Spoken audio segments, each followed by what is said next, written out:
ayan, so today is the day that I will answer hashtag AskAMW. So, medyo marami tayong questions sa DM. So, I'll pick 3 or 4. Depende kung gaano ko kabilis isagot. So, question number 1, Ali wonders, hi, may I ask what's the best highlighter for oily skin? Good question. I don't have oily skin, but I've done a lot of oily skin clients. So, I know that the best highlighter for the face for oily skin is highlighting powder. As much as possible, may mga highlighting sticks man or creams out there, I still prefer to use powder kasi aside from powder obviously absorbs oil, mas hindi ganun ka-obvious ang pagka-oily ng skin. Second, very important that you choose the correct shade of highlighter, okay? You have to know your skin tone. Ayaw mong maging sobrang orange, use something on the cool tone side. And if you have cool undertone, you can use the warmer tones para may contrast. So, this is the Tarte's Pro Glow, which was gifted to me, gamit na gamit, as obviously naman, there's no rules naman. I love using this side, and depends. If you have super oily skin, try to stay away from may mga sparkles because sparkles would add up, making you looking oilier than ever. So, eto yon. Also, the placement is very important when you apply. So, let's pick, let's say, this shade. Well, actually, I have warm skin. So, kaya pansin nyo, mas nagagamit ko tong cooler side. But again, no rules. You can pick any shade that you want. This is my favorite. So, I'll just grab an angle brush, tap, and then apply on areas that needed, you know, to pop. And pansinin nyo, dabbing motion.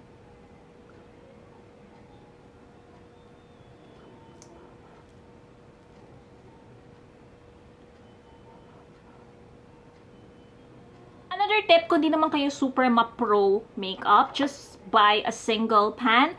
A good one that I have tried is the Mary Luminizer. This is here. Here's how it looks like. It's a very nice, obviously gamit.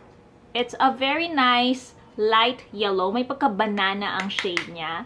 So, let me try to apply here. Mas obvious ang glow nito. As you can see, it translates to the camera really, really well. Yung sa Tarte, mas subtle.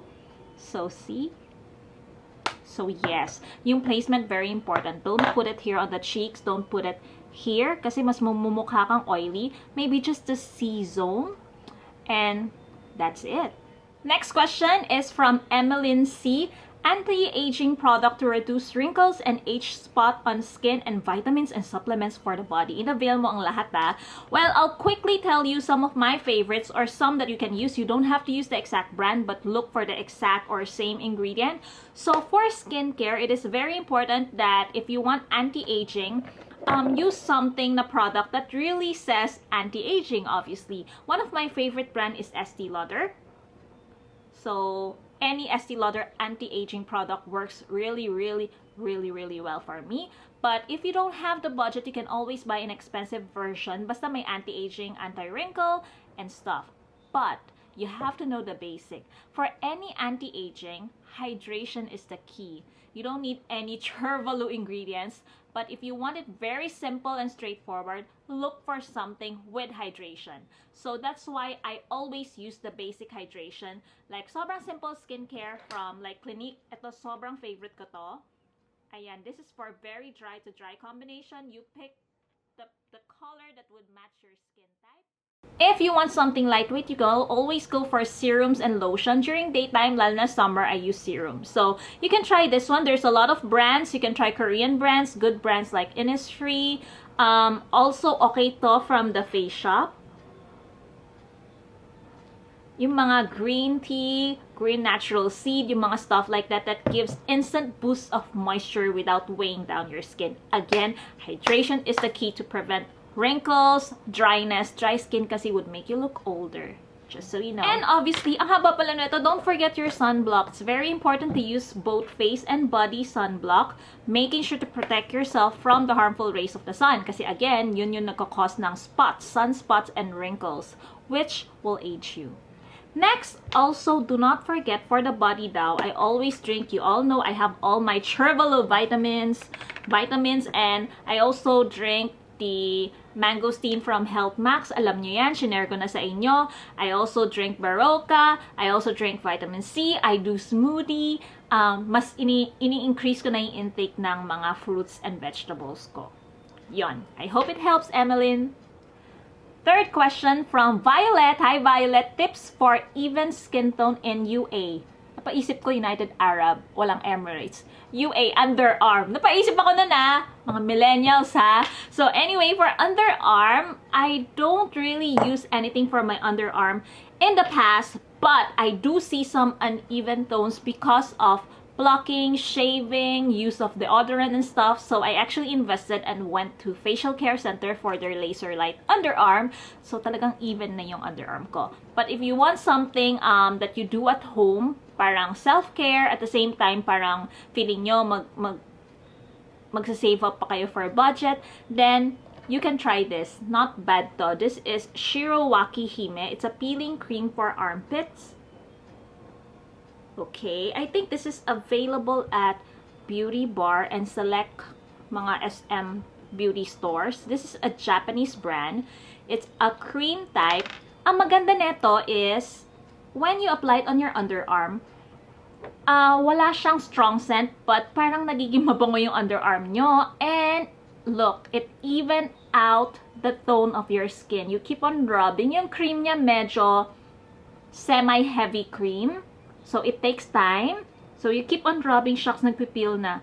So, magpipeel yung excess skin sa underarm mo.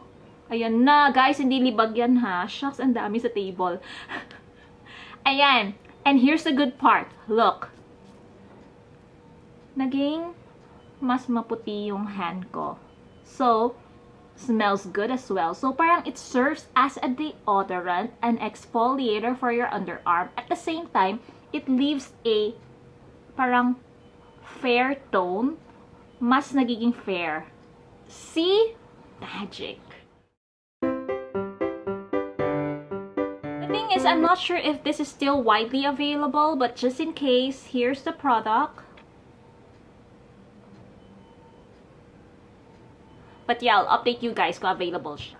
Fourth question from Miss Z. So, hindi na niya sasabihin yung pangalan niya, pero this is quite a personal question. Sabi niya, what to do kung yung husband mo hindi tumutulong sa gawaing bahay? Husband!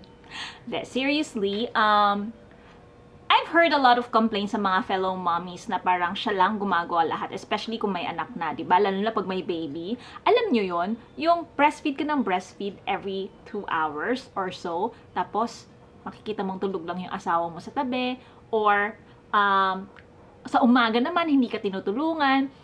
You know what? Sometimes, you really need to speak out. You really need to ask help. Kasi, it's always when you read in any books, parang walang answer yan kung ano yung tamang sagot on how to have a very peaceful household and good relationship with your husband or wife or vice versa, the person you married. Communication is super duper key. Easy to say, pero minsan nahihiya tayo, di ba? Parang feeling natin nakakahiyang mag-ask ng help kasi parang tayo yung nanay tayo yung homemaker, dapat tayo yung gagawa. Remove that thought, remove that pride. I'm sorry to say, sometimes it's the pride in us. Been there. Parang feeling ko, pinapakita ko, kaya kong gawin So, try to really speak out. Talk to your husband na, patulong naman no. Don't be vague. Huwag mong sabihin, lahat na lang ako, wala akong time para sa sarili. Don't do that. Be straightforward, be specific. Okay? Pwede mo ba akong tulungan sa paghugas ng pinggan? Pwede mo ba akong tulungan ngayon? Di ko kayang magluto. Pwede ba tayong mag-take out? Pwede bang hawakan mo muna si baby for a while? Kailangan ko ng me time sa CR. You really need to be very specific for him to understand. Try to be honest and try not to bottle up your emotion the whole parang week or so. Wag nang palagpasin. Huwag matulog ng may galit sa puso. Let it out. Let it go. So, thank you so much for your questions. Marami pang iba. I'll do the next episode soon. And I hope you enjoyed this Q&A and I hope you learned something from me.